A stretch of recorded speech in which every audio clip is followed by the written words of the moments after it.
Quiero que abramos la escritura en Filipenses capítulo 2.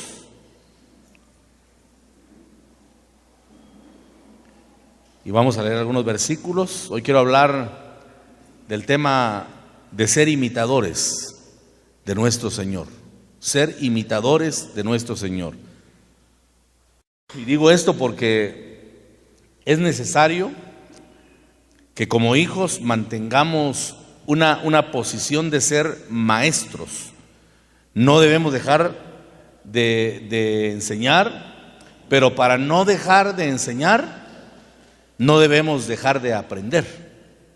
¿Sí? Porque enseña el que aprende. Y quien deja de aprender, deja de enseñar. O sea que el aprender y compartir la enseñanza es un círculo virtuoso. Por eso es que el profeta Jeremías, si no recuerdo mal, habla y dice que pueda enseñar con lengua de discípulo, como uno que también está aprendiendo, como uno que no lo sabe todo aún, porque insisto, el día que dejemos de aprender, ese día nosotros dejamos de enseñar. Y la iglesia tiene una función en la tierra. Recuerde que la gran comisión es: vayan y hagan discípulos a las naciones. Ese es el mandato que dejó nuestro Señor Jesucristo: id y haced discípulos a las naciones. Pero la versión antigua de 1909, la Reina Valera, que capta en mi opinión el pensamiento más cercano a la palabra griega original, dice: id y doctrinad a los gentiles.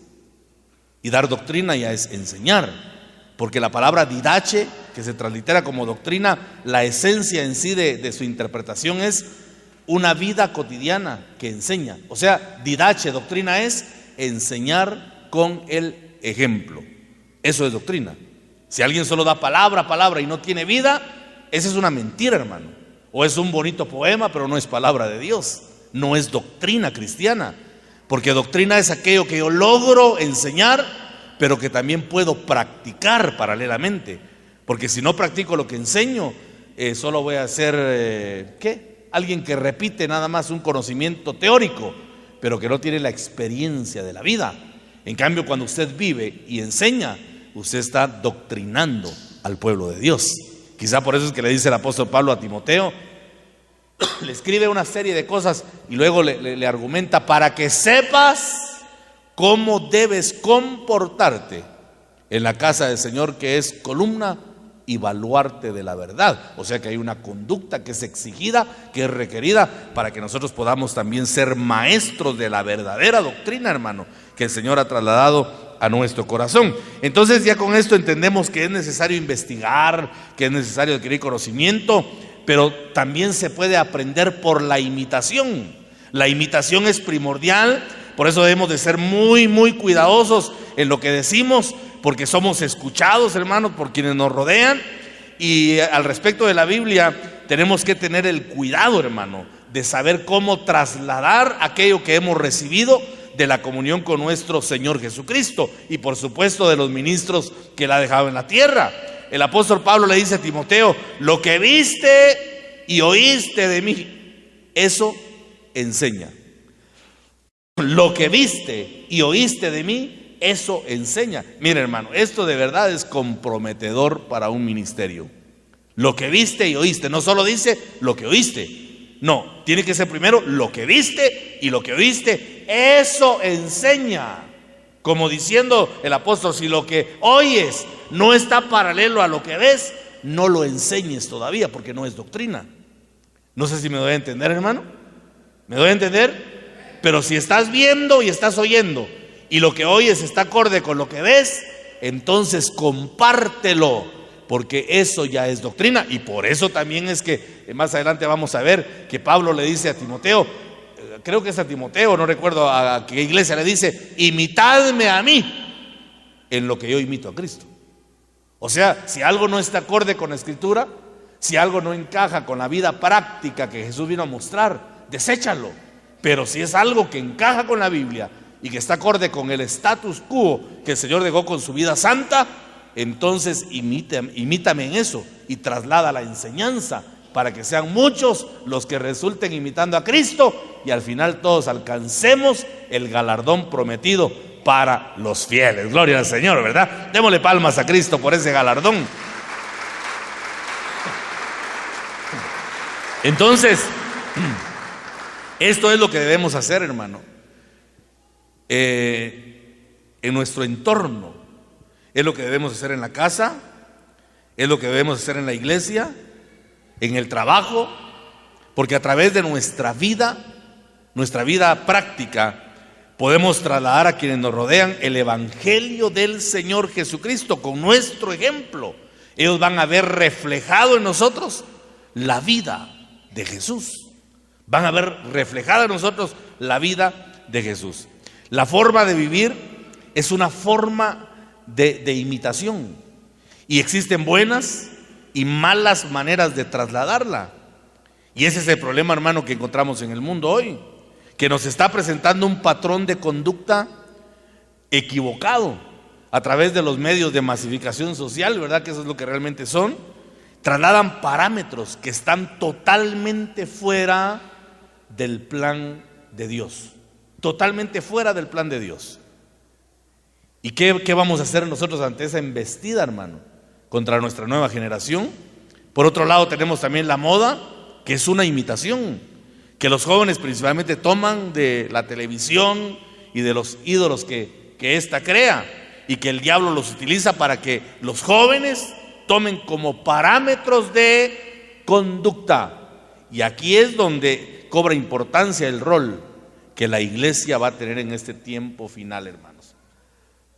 Yo creo que para nadie es extraño ni un misterio saber que nuestra sociedad ha decaído en principios morales. Nuestra sociedad está perdiendo aceleradamente los principios morales, hermano. De las generaciones pasadas solo queda un recuerdo nada más, y un buen recuerdo, por cierto, de gente muy transparente, honesta, responsable. Pero mire cómo se ha ido perdiendo todo eso, al punto que a las mismas leyes ha utilizado el diablo para parangonar a los hijos al nivel de los padres. Ahora ya también en nuestro medio, antes era solo en los países desarrollados, donde un niño podía correr a la autoridad y quejarse, y al instante tenían a los padres encarcelados por maltrato, por corregir a un hijo. Pero ahora también en nuestro medio ya es un delito corregir a un hijo, y de esa manera, ¿a dónde cree usted que va a resultar la sociedad presente? ¿No la palabra misma enseña que hay que instruir a los niños? La palabra misma enseña que hay que corregir a los hijos. La misma palabra dice que la vara no matará al muchacho y va a librar su alma del infierno. Pero eso a las leyes presentes les vale, hermano. Y por eso la sociedad está como está. Y por eso le digo que la iglesia tiene que retomar el rol que el Señor le ha dejado en medio de una sociedad que ha perdido el rumbo. Se hace necesario que como iglesia tengamos un patrón de conducta. Oiga, es necesario que tengamos un patrón de conducta y parámetros que sean dignos de imitar. Ahora ya me entiende usted que cuando hablo de parámetros dignos de imitar, me refiero a aquella palabra que predicamos, pero que también vivimos y mostramos con nuestro ejemplo de vida cotidiana. Eso es lo que la gente quiere imitar. Porque el único patrón, hermano, que puede rescatar a nuestra sociedad presente, el único patrón que puede de alguna manera encauzar un poco esta humanidad mientras el Señor viene por su pueblo, porque también es sabido por todos que el Señor viene a rescatar a una iglesia en medio de un mundo que no se va a corregir. Por eso, hermano, no cree usted falsas ilusiones, no tenga falsas expectativas, no sueñe, como dicen algunos, con una Guatemala mejor. Y no vaya a pensar que soy negativo o que soy apático a un cambio, pero la Escritura dice que el mundo cada día se va a corromper más, y por eso el Señor va a incursionar la historia humana para tomar secretamente a una iglesia que se preparó, que fue fiel, y la va a sacar. Y algunos dicen, ¿y por qué no cambia mejor a todo el mundo? Simple la respuesta: porque el mundo no quiere ser cambiado por Cristo. El Señor le ofreció un mundo mejor a toda la humanidad cuando vino Cristo. Y desde ahí profetizó el apóstol Juan diciendo que la luz vino al mundo, pero las tinieblas la desecharon, no quisieron la luz.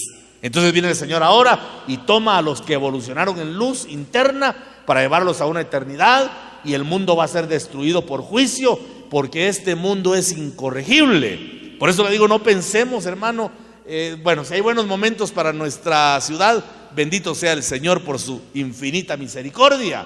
Pero la Biblia nos advierte que las cosas en el mundo van a ir de mal en peor. escándalos que se dan de moralidad y una situación terrible, hermano, que estamos viendo hoy por hoy. Esa es la respuesta de un mundo que no quiere a Jesús. Y por eso el Señor viene secretamente por su iglesia, y aquellos que han tomado ese patrón de conducta que es el Señor Jesucristo, porque Él es el ícono, hermano, que nos va a enseñar cómo podemos subsistir en santidad en medio de un mundo que se ha corrompido. ¿Se podrá lograr eso? Sí se puede. José pudo ser santo en Egipto. Daniel pudo ser un hombre justo en medio de una Babilonia paganizada, politeísta, pagana, alejada de Dios. Y Daniel pudo mantenerse en firmeza, porque desde el principio propuso en su corazón no contaminarse. Ese tiene que ser el pensamiento de la iglesia hoy en día. Por eso el apóstol Pablo se atreve, hermano, a hablar de la enseñanza, de la imitación, diciendo: imíteme a mí en lo que yo imito a Cristo. Él decía: si miran en mí algo que no es concordante con la actitud del Señor Jesús, entonces no me imiten. No me imiten en eso. Pero si es concordante con lo que el Señor expresó en su palabra, entonces pueden entrar a una enseñanza a través de un aprendizaje que nos va a llevar a una enseñanza a través de la imitación. ¿Imitar qué cosa? Imitar la vida de Jesús. Por eso Él dijo: aprended de mí, que soy manso y humilde. 2 parámetros, por ejemplo. Aprended de mí, que soy manso y humilde. 2 grandes desafíos, hermano. ¿Para cuántos es fácil alcanzar mansedumbre? ¿Aló? ¿Para cuántos es fácil alcanzar mansedumbre? ¿Para cuántos es fácil alcanzar humildad? Mansedumbre y humildad, sí, está fácil. ¿Será? 2 parámetros que el Señor pide que imitemos. Porque mire, si alguien conoce al Jesús histórico, va a tratar de imitarlo de esa forma. Pero si alguno conoce a un Dios vivo en Cristo Jesús, va a tratar de imitarlo de esa misma manera. Y aquí es donde entra el aspecto de la revelación. Muchos creen que el cristianismo es una tendencia faída hoy por hoy, porque dicen: si hay tanto cristiano, ¿por qué tanta maldad? Y el problema es que la iglesia, hermano, no ha logrado conocer al Cristo revelado. Eso para mí es un problema serio, porque podemos estar o rayar en algo que se llama ateísmo religioso. Yo le escuché a mi pastor hace 10 o 12 años esto, al pastor actual, al hermano Héctor Nufio, que habló sobre el ateísmo religioso. Él dice: me preocupa ver tanta gente religiosa que es atea porque no conocen al Cristo revelado. Tienen una idea nada más, tienen un pensamiento que asocia a un Jesús histórico, pero no tienen la esencia del Cristo que resucitó. Porque la iglesia, hermano, poderosa en la tierra, es la iglesia que ha entendido que ciertamente el Señor murió, que fue hecho pedazos, hermano amado, y murió y fue sepultado. Pero la iglesia también debe saber que la tumba no pudo contener a nuestro Cristo. Él resucitó al tercer día y ahora está sentado a la diestra del Padre. Y si Él está vivo, la iglesia tiene poder por sobre todas las cosas, hermano. Dele fuerte las palmas al Señor.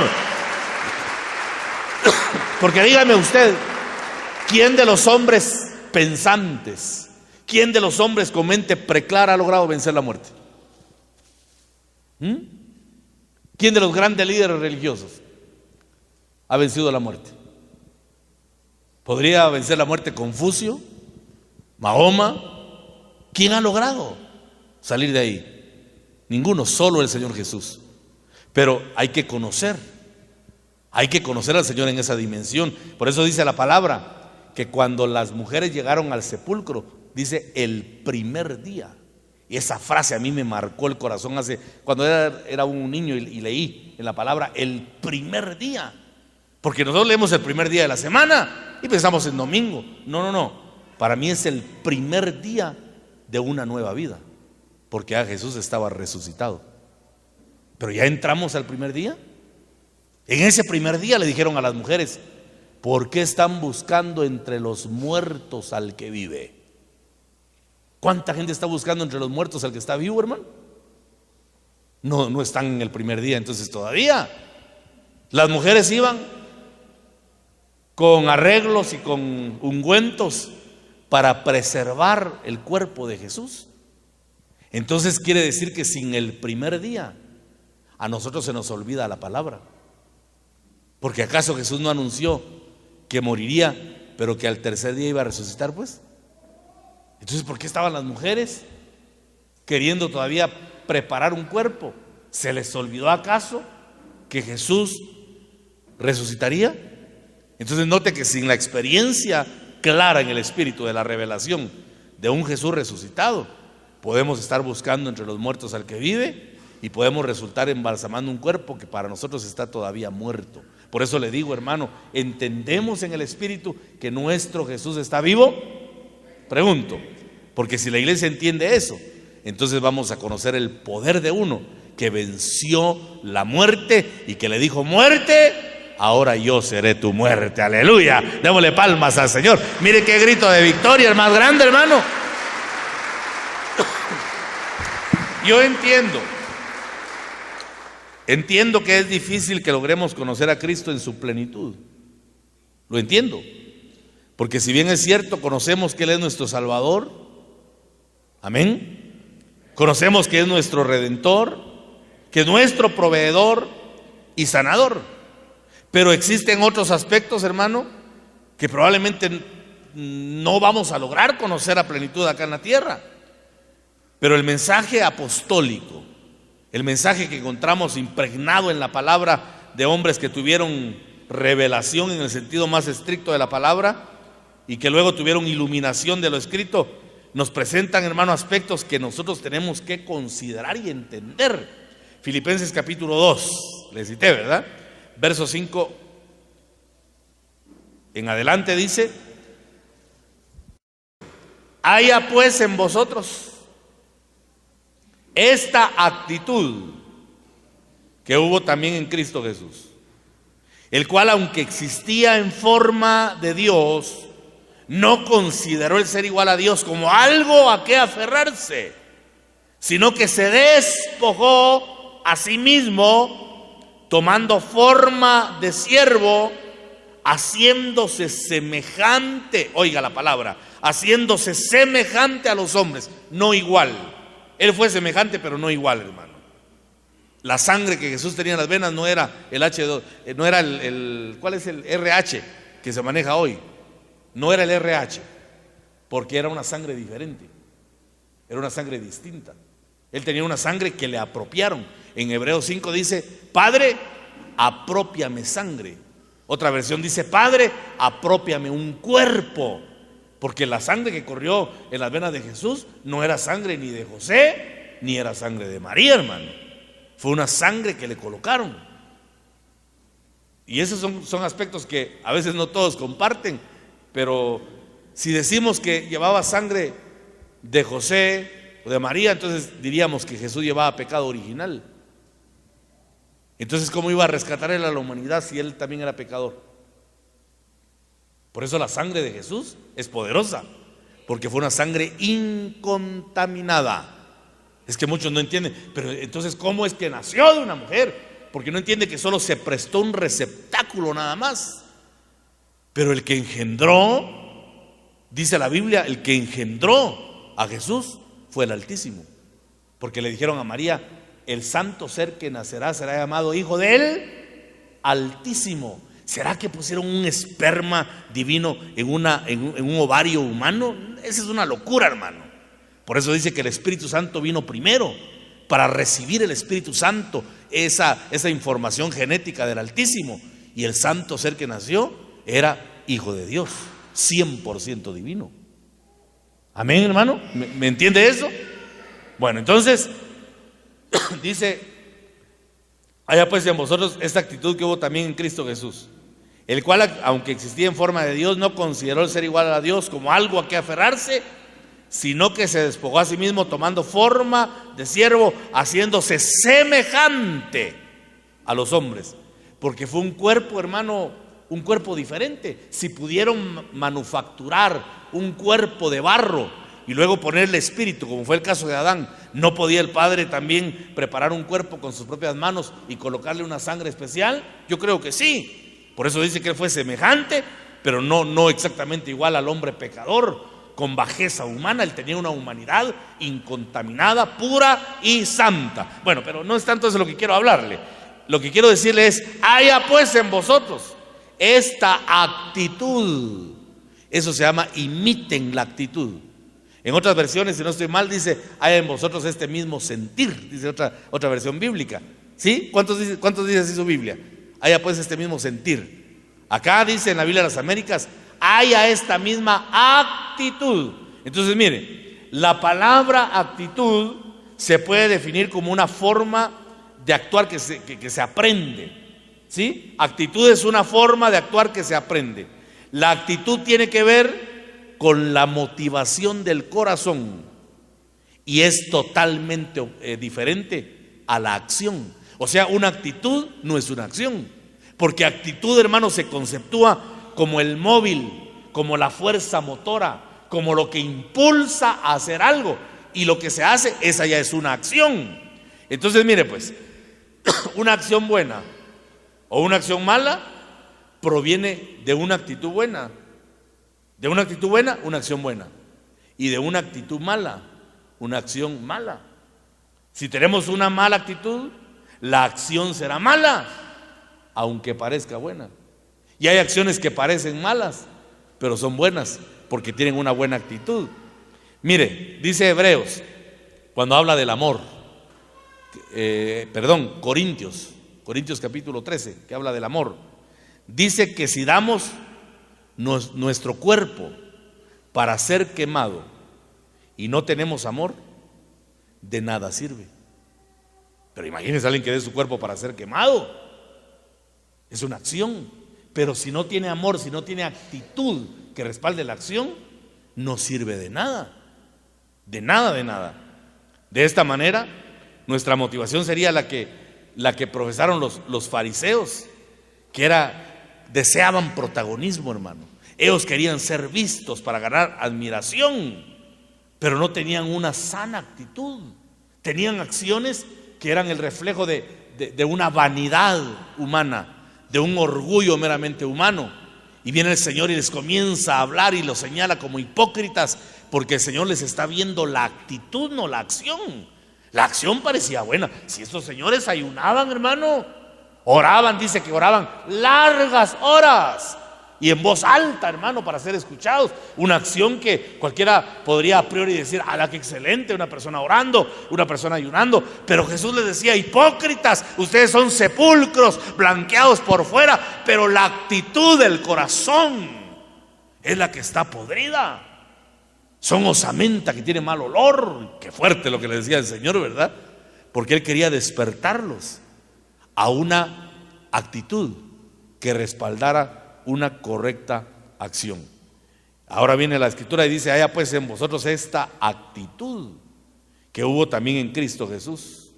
O sea que está buscando una actitud que sea positiva, hermano, que nazca del Espíritu, que nazca de las buenas obras que el Señor preparó de antemano para que anduviésemos en ellas. Dice que haya también ese mismo sentir, porque el sentir proviene, se entiende que es algo interno, algo que fluye del espíritu, del corazón, si usted quiere, del alma, que nos va a llevar a una verdadera acción. Y luego sigue explicando: el cual, aunque existía en forma de Dios, no consideró en ser igual a Dios como algo a que aferrarse, sino que se despojó a sí mismo, tomando forma de siervo, haciéndose semejante a los hombres. Y hallándose en forma de hombre, se humilló a sí mismo, haciéndose obediente hasta la muerte y muerte de cruz. Bueno, vamos a detenernos acá. Dice que el Señor tomó una actitud. Una actitud. ¿Sabe qué trajo? ¿Sabe qué trajo al Verbo a tomar cuerpo humano y morir por nosotros, hermano? Una actitud que nació en el corazón de Dios. Una actitud que llevó a una acción. Porque muchos habían dado su vida, sobre todo en medio del conflicto armado que vivió siempre el pueblo de Israel. Muchos ofrendaron su vida, peleando por su nación, queriendo quitarse el yugo romano. Pero esas fueron acciones sin respaldo de una actitud correcta y positiva.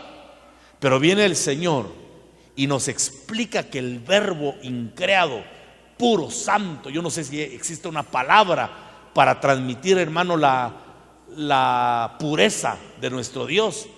Pero explica, hermano, la escritura que ese bendito Dios totalmente impoluto, en pureza total, decide tomar un cuerpo no contaminado para mantener acciones que surgieran de una actitud pura, que alcanzaran a redimir al hombre. Y dice que esa actitud, hallándose en forma de hombre, él comenzó con una actitud de humildad, porque se humilló a sí mismo. Se humilló a sí mismo. Mire, es normal que a uno lo humille a alguien. Bueno, no es normal, es común, ¿verdad? Que alguien pueda venir y dice, no, es que viera todo lo que me dijo, me sentí humillado. Alguien lo humilló. Pero ¿logra usted entender el aspecto de que uno se humilla a sí mismo, hermano? Eso es un diálogo interno en el que hay que humillar nuestra razón, en el que hay que humillar nuestra idiosincrasia. David supo humillar su mente, su pensamiento, porque él dijo, gusano soy y no hombre. Se rebajó de hombre a gusano, porque le empezó a dar palo a su propia humanidad, tratando de humillarse a sí mismo, como lo hizo el Señor Jesús. ¿Quién podía humillarlo a él? Con la santidad, la pureza que traía al mundo. Entonces él tuvo que humillarse a sí mismo, y dice que enseguida toma otra acción. Se hizo obediente, y se hizo obediente hasta la muerte. Porque mire, mi amado hermano, ¿quiere usted conocer a una persona humilde? No le vea su ropa, no le vea su forma de hablar, examine su obediencia, porque humildad y obediencia van de la mano. El que es humilde es obediente, el que no es obediente no es humilde. ¿Aló? La humildad se parangona con la obediencia. El Señor se humilló y luego se hizo obediente hasta la muerte, y muerte de cruz. Yo le he comentado a usted que la muerte de cruz era una muerte ignominiosa, que el historiador, uno de los historiadores, comenta que a la muerte de cruz o a la crucifixión le llamaban la muerte de los malditos. Y por eso es que la Biblia, sin tanto ambaje, dice que el Señor se hizo maldición. Entonces mire, aquí hay otro aspecto. Ojalá, hermano, que yo me esté dando a entender. Le pido a Dios que me dé a entender. Hay otro aspecto aquí que razonar, porque hay actitudes buenas que llevan acciones que para los hombres pueden parecer malas, pero para Dios no. Él vino al mundo y se humilló y se hizo obediente por una buena actitud, pero después va en esa obediencia y decide entregarse todo en la cruz del Calvario. Pero ¿cómo vio eso la cultura de su tiempo? ¿Cómo vieron los griegos? ¿Cómo vieron los romanos? ¿Cómo vieron los judíos la muerte de Jesús? La vieron como la muerte de alguien que estaba bajo, es que da pena decir eso, ¿verdad? De alguien que estaba bajo maldición, porque estaba pendiendo de un madero, y la ley decía eso: maldito el que muera pendiendo de un madero. Pero como una actitud buena llevó una acción que los hombres malinterpretaron. Entonces es otro rollo también, ¿verdad? Es otro aspecto. Entonces Dios es el que escudriña el corazón, y Él es el que ve, porque todos miraban. El que no tenía conocimiento de Jesús pasaba y decía: la muerte de un maldito.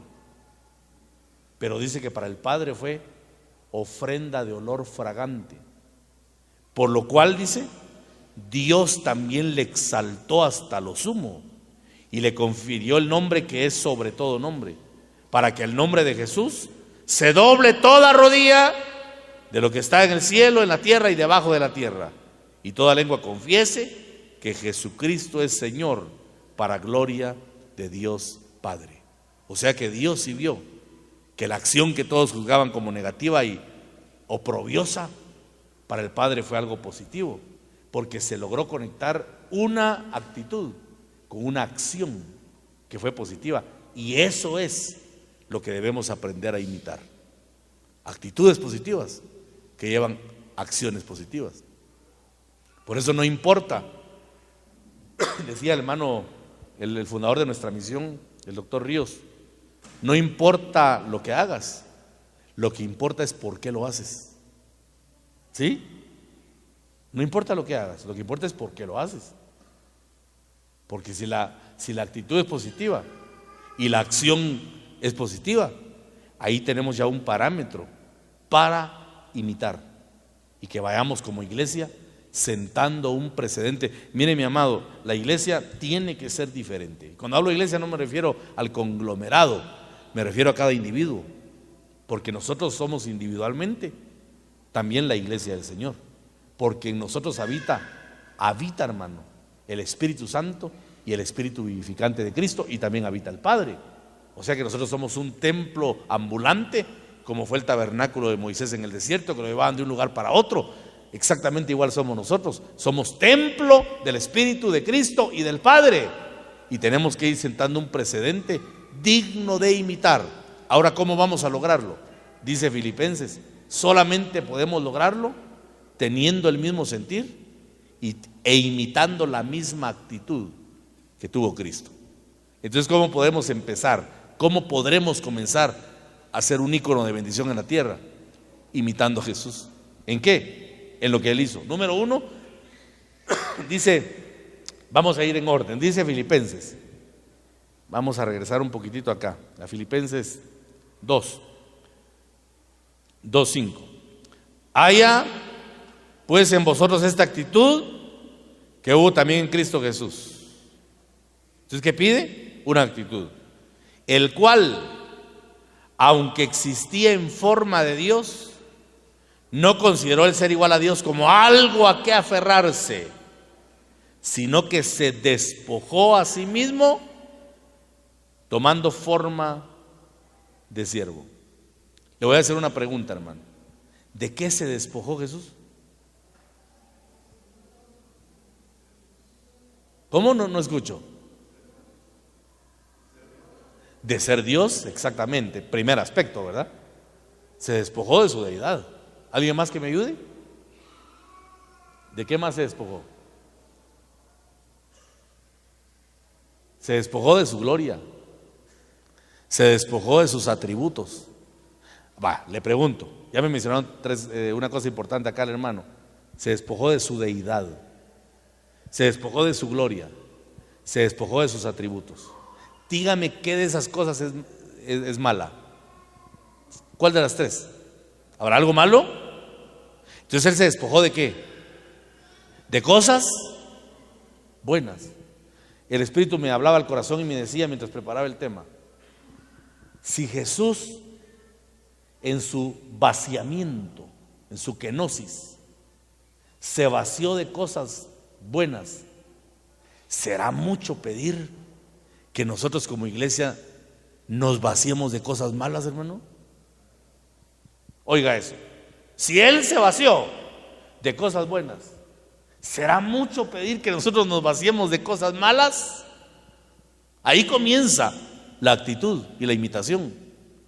Él se despojó de cosas buenas porque Él no tenía nada malo de qué despojarse. Se tuvo que despojar porque ¿qué enseñanza hay ahí, hermano? Para ir tomando dimensiones hay que aprender a despojarse de algo. Él se despojó de lo positivo y de lo puro y tomó forma de siervo, dice, haciéndose semejante a los hombres. Y hallándose en forma de hombre, se humilló. Bueno, entonces ya tenemos un principio. Yo quiero imitar a Cristo, tengo que tener la actitud positiva que Él tuvo. Número 1, yo sí me voy a despojar de lo malo, y me imagino que usted también, ¿verdad? Entonces tenemos que empezar a despojarnos de lo malo, para que después nos humillemos a nosotros mismos. Porque miren, hermanos, si no nos humillamos, alguien nos va a humillar. ¿Escuchó eso? Si no nos humillamos, alguien nos va a humillar. Cuando alguien viene y dice: pastor, yo estoy dolido, me humillaron, yo en el fondo digo: gracias, Señor, porque si no te humillas, te humillan. Pero eso es positivo, porque Jesús se humilló a sí mismo. Porque ¿quién podría humillarlo a Él? Bueno, se humilló a sí mismo, es el segundo aspecto. O sea que no se puede entrar a una vida de altura sin pasar por el despojamiento, el vaciamiento, y sin pasar por la humillación. Y dice: haciéndose obediente. Tercer aspecto, obediencia. Imagine, hermano, por un instante a un cristiano que se despojó de lo malo, que ha aprendido a humillarse a sí mismo y que es obediente. ¡Ja! ¡Qué prototipo!, ¿verdad? Es alguien que puede empezar a moldear a otros, porque ya tiene 3 aspectos fundamentales de la vida ejemplar de nuestro Señor Jesucristo. Entonces, la obediencia, pero antecede a la obediencia la humillación, y antecede a la humillación el despojamiento, el vaciarse, hermano, de lo que somos, para que venga entonces una etapa de exaltación. Ahora, ¿cómo lograr, hermano? ¿Cómo lograr ese aspecto de despojarse? Tenemos que tomar la palabra. El Señor dijo: aprended de mí, que soy manso y humilde de corazón, y hallaré reposo para vuestras almas. Entonces, aquí hay otro aspecto que debemos de entender. Dice Proverbios 25:4, acompáñenme ahí, por favor. Si el Señor se despojó de todo su ser que era bueno, ¿no podremos empezar nosotros a despojarnos de las cosas malas entonces? Porque al venir a este mundo traemos muchas cosas que no están bien, hermano, y durante nuestro crecimiento adquirimos otras más. Por eso tuvimos que ser rescatados, dice el apóstol Pedro, de nuestra vana manera de vivir heredada de nuestros padres, porque hay contaminación desde el ámbito en que nacimos y aún de la cultura o de la idiosincrasia donde hemos crecido, hermano. Y dice la palabra en Proverbios 25:4, la versión Nácar Colunga, dice: despoja de escoria la plata. Mire qué forma, cómo poner un ejemplo que sea entendible. Despoja de escoria la plata, y el platero podrá hacer su obra. Mire qué ejemplo.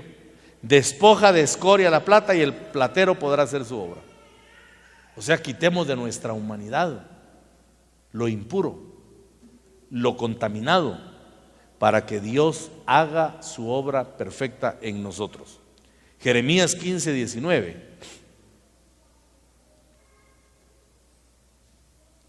Jeremías 15:19.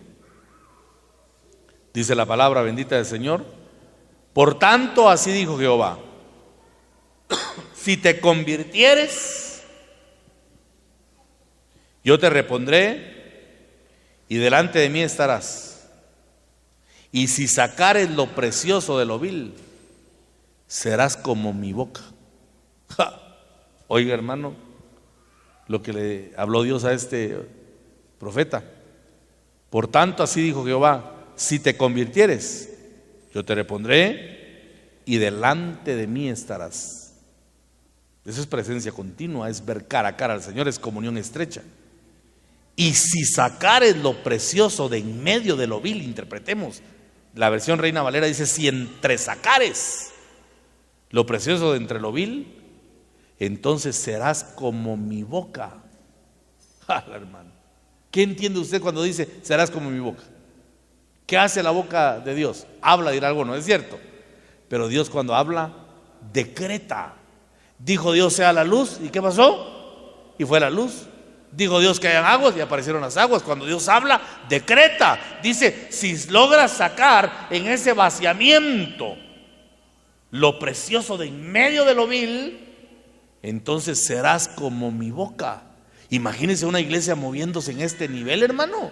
Elías logró entresacar lo precioso de lo vil y dijo: no va a llover por tantos años, y los cielos se cerraron y no hubo lluvia. Digo: solo por mi palabra volverá a llover, y los cielos detuvieron el agua. Hasta que él dijo que vuelva a llover, cayó la lluvia.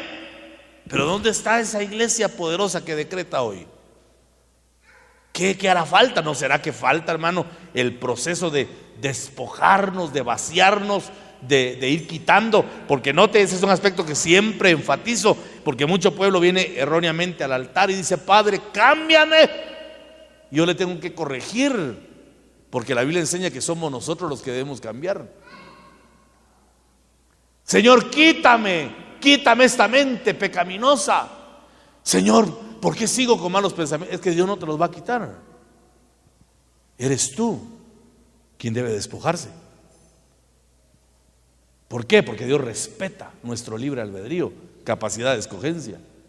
Pero si entramos a un proceso de vaciamiento y de autohumillación, empezamos a renunciar, hermano, lo que no debe estar en nuestra humanidad. Comenzamos a cambiar nuestra manera de vivir y entonces el Espíritu Santo aparece para ponernos el sello de santidad, porque el ser humano se consagra y el Espíritu Santo lo santifica. Pero si no se consagra el ser humano, el Espíritu Santo nunca lo santifica. Alá, dice, caramba, mire fulano de tal, tantos años en la iglesia y nunca cambió. Es que nunca se dio, nunca quiso despojarse. Dios es un caballero, no toma por la fuerza a nadie, hermano. Él respeta nuestra voluntad. Pero cuando en mi autohumillación yo le digo, Señor, yo ya no quiero tener malos pensamientos, Señor, yo quiero que mi boca sea pura para ti, Señor, yo deseo tener solo pensamientos de bien, quítame esta lacra, quítame esta herencia maligna.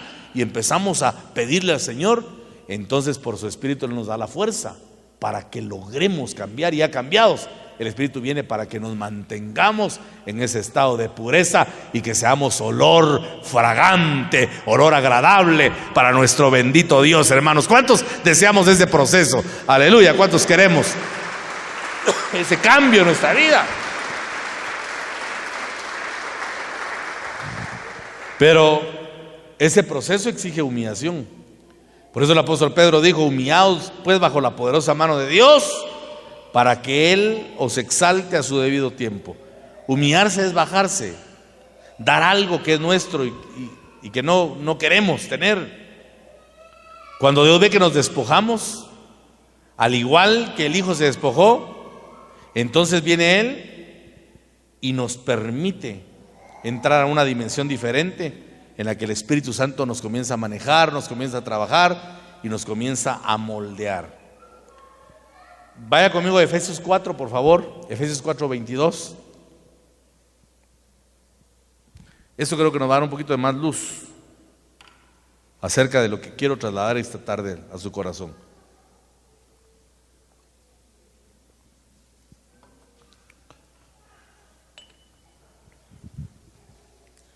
Efesios 4:22. Amén. Dice la palabra que en cuanto a vuestra anterior manera de vivir, oiga, que en cuanto a vuestra anterior manera de vivir, interprétese una vida sin Cristo. Os despojéis del viejo hombre que se corrompe según los deseos engañosos. Repito, que en cuanto a vuestra anterior manera de vivir, ¿qué dice? ¿Dios los va a despojar? ¿El Espíritu Santo les va a quitar? ¿Qué dice la Biblia? Que en cuanto a vuestra anterior manera de vivir, os despojéis del viejo hombre que se corrompe según los deseos engañosos. Entonces, ¿quién es el que se despoja, hermano? Es el mismo cristiano. Es preciso comprender que tenemos una naturaleza nueva y una naturaleza vieja cohabitando. Pero ahora somos salvos porque hemos tomado a Cristo. Pero el problema es que tenemos dos naturalezas, donde nuestra carne pelea continuamente con nuestro espíritu. Por un lado, la naturaleza nueva que ya tenemos desea lo bueno, y por otro, la naturaleza vieja se corrompe según los deseos engañosos. Entonces, ¿qué dice la palabra? Despójense, echen de su ser, renuncien, desechen de su humanidad lo que no le agrada a Dios. Pero dice que somos nosotros los que tenemos que hacerlo, hermano. Y esa batalla interna fue la que casi hace colapsar al apóstol Pablo, que dejó escrito: porque lo que hago no lo entiendo, porque no practico lo que quiero hacer, sino lo que aborrezco, eso hago. Romanos 7:15. Si alimentamos a la vieja naturaleza, esta se hace fuerte. Y si alimentamos a la nueva naturaleza que está en Cristo, esta es fortalecida en el Señor y aparece una vida digna de imitar. Porque, hermanitos amados, ¿se podrá imitar la vida pasada? ¿Quién quiere imitar la vida pasada? Nadie. Todos queremos salir corriendo de eso. Y mire lo que dice 1 Pedro 2:1. Voy a leer la versión Nácar Colunga porque es un tanto diferente. Me gusta más cómo explica acá. 1 Pedro 2:1, versión Nácar y Colunga. Dice: despojaos pues de toda maldad y de todo engaño, de hipocresías, envidias y maledicencia. Mire que claro, despojados pues de toda maldad y de todo engaño, de hipocresías, envidias y maledicencia. El viejo hombre es envidioso. Yo le aseguro que más en algún momento de nuestra vida hemos sentido envidia. ¿Por qué se da eso? Porque todavía está potenciado el viejo hombre, que es la antigua manera de vivir. Con esto quiero decirle que un cristiano firme en el espíritu y que ha alcanzado un nivel de espiritualidad ya no tendría por qué sentir envidia, ni practicar engaño, ni tener hipocresía. Eso tendría que ser parte del pasado. En ocasiones creemos, hermano, que no tenemos maldad en nuestro corazón, pero si nos examinamos a fondo encontramos que aún poseemos sentimientos de maldad, tendencia al engaño y de repente un poquito de hipocresía. Y eso se asocia con la vieja naturaleza. Entonces, ¿qué dice Dios? Despójate de eso, despójate, para que entres a la misma actitud, al mismo sentir que hubo en Cristo. Es que lo que el Padre trata de decirnos es: sigan las huellas de Jesús para que su vida resulte como la de Jesús. Y mire, Pablo, sin ninguna vanidad, él dijo que sí se podía en Gálatas 2:20, cuando expresó y dejó una conclusión tremenda: con Cristo estoy juntamente crucificado, ya no vivo yo, mas Cristo vive en mí. Entonces, ¿qué vida mostraba Pablo? ¿Aló? ¿Qué vida mostraba Pablo? La vida de Cristo. Y por eso digo: imítenme, porque ya tenía solvencia para mostrar una vida totalmente diferente. Colosenses 3:8.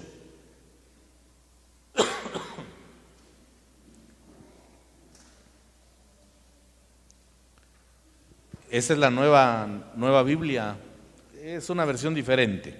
Colosenses 3:8 dice: ahora en cambio, despójense de todo eso. 2 puntos.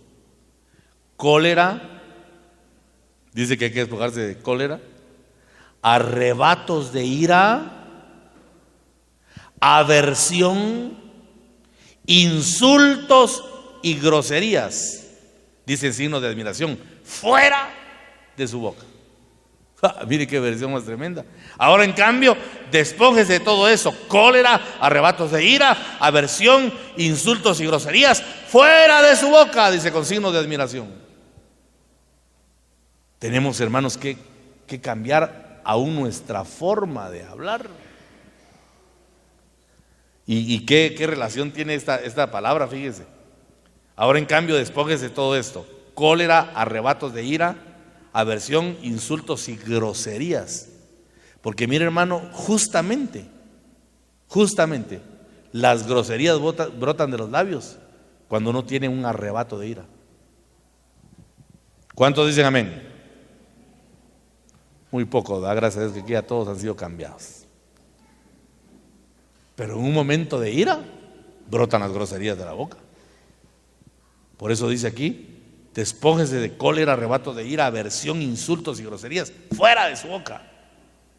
Hermano, tenemos que trabajar bastante para alcanzar una vida digna de imitar. Pero la buena noticia es que tenemos recursos provistos por Dios para tener una vida de victoria mientras estamos en la tierra. Porque la idea, hermano, de este mensaje es que salgamos con el compromiso de tomar una vida digna de imitar. El día que usted escuche de un inconverso: le pido al Señor llegar a ser como usted, siéntase ese día bienaventurado y siéntase comprometido también, hermano, porque es palabra mayor que uno le digan eso, ¿verdad? Yo quisiera llegar a ser como usted. A veces siente uno tan mal que le dice uno a las personas: no, mejor pídale que ser como Jesús, dice uno mejor, o algo que uno dice: yo no muchito, Entonces tenemos que ir tomando, hermanos, esa nueva dimensión, pero tenemos el recurso. Dice 2 Corintios 10, 4 y 5, porque las armas de nuestra contienda no son carnales, sino poderosas en Dios para la destrucción de fortalezas, destruyendo especulaciones y todo razonamiento altivo que se levanta contra el conocimiento de Dios, y poniendo todo pensamiento en cautiverio a Cristo. Mire eso.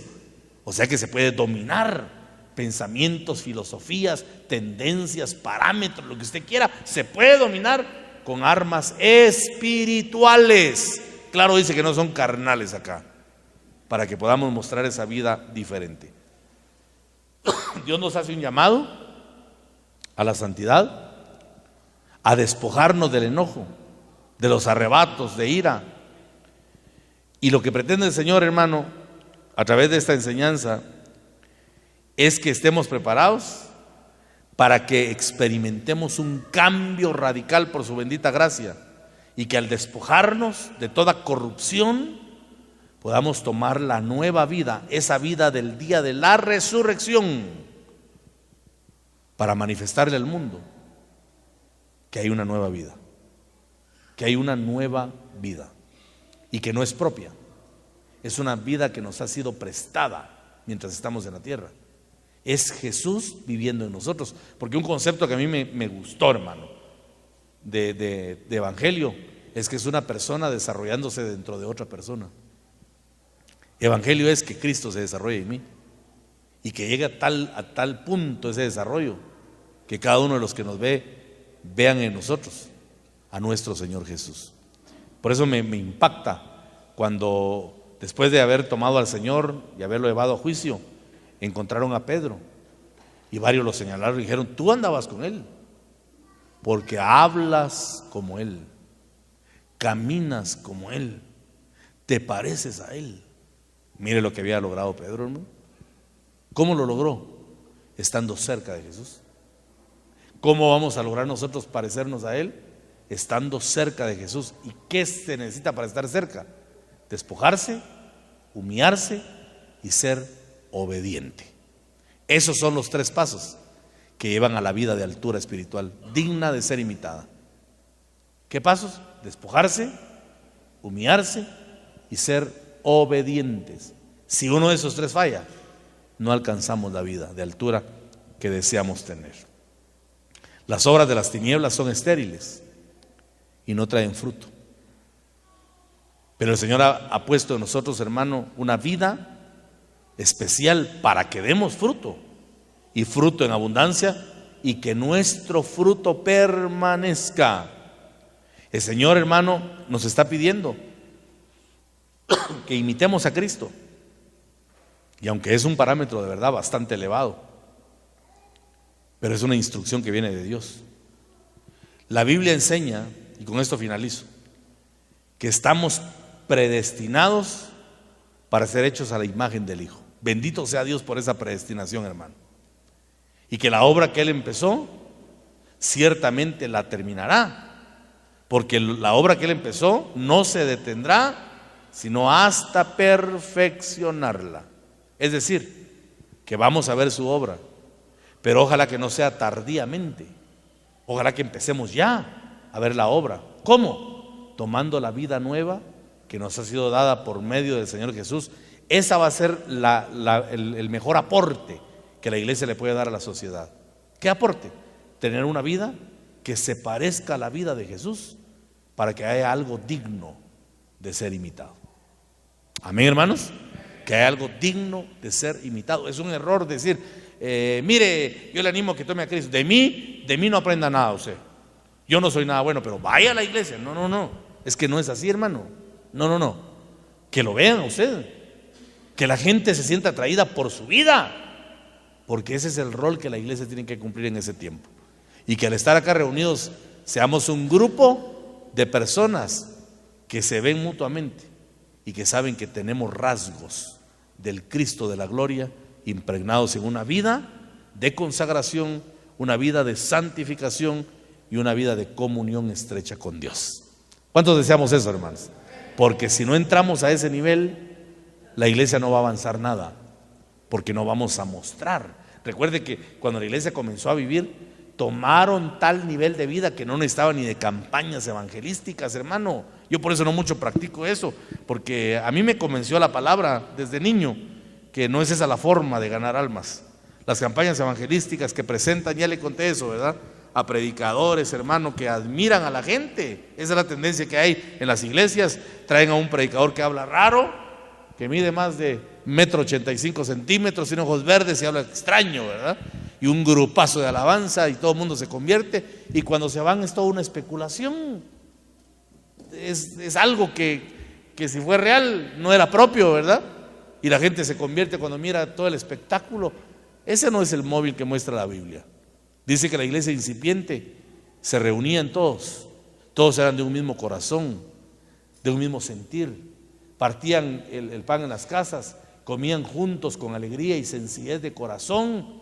Y dice la palabra que al ver ese tipo de vida, el Señor iba añadiendo a la iglesia los que habían de ser salvos. ¿Quién los añadía? El Señor, porque internamente la iglesia estaba aprendiendo a vivir de la manera como Jesús había enseñado. Por eso dice: hagan discípulos en las naciones, bautizándolos en el nombre del Padre, el Hijo y el Espíritu Santo, enseñándoles que guarden las cosas que yo les he enseñado.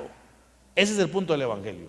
Por eso les digo que tenemos que entrar a una vida de imitación, pero de imitación de nuestro Señor Jesucristo, o de aquellos que estamos y que están imitando al Señor, para trasladar una enseñanza y un ejemplo de lo que es este evangelio de la nueva vida en Cristo Jesús. Démosle palmas al Señor por eso, hermanitos. Aleluya.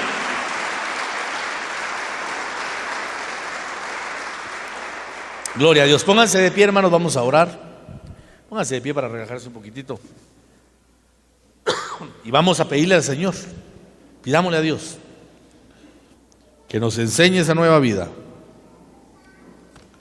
Digámosle: Señor, queremos imitarte. Pero mire, para imitar a Jesús, ¿qué se necesita en primera instancia? Use su lógica. Para imitar algo, ¿qué necesita usted? ¿Aló? Verlo, conocerlo, exacto. ¿Qué tal si le decimos: Señor, revélate, muéstrate a mi vida para que yo pueda imitarte a ti? Que digamos como Job, qué lindo sería llegar a esa dimensión. De oídas te había oído, mas ahora mis ojos te ven. Padre celestial, gracias. Gracias por tu palabra, Señor, que ha sido enviada esta tarde.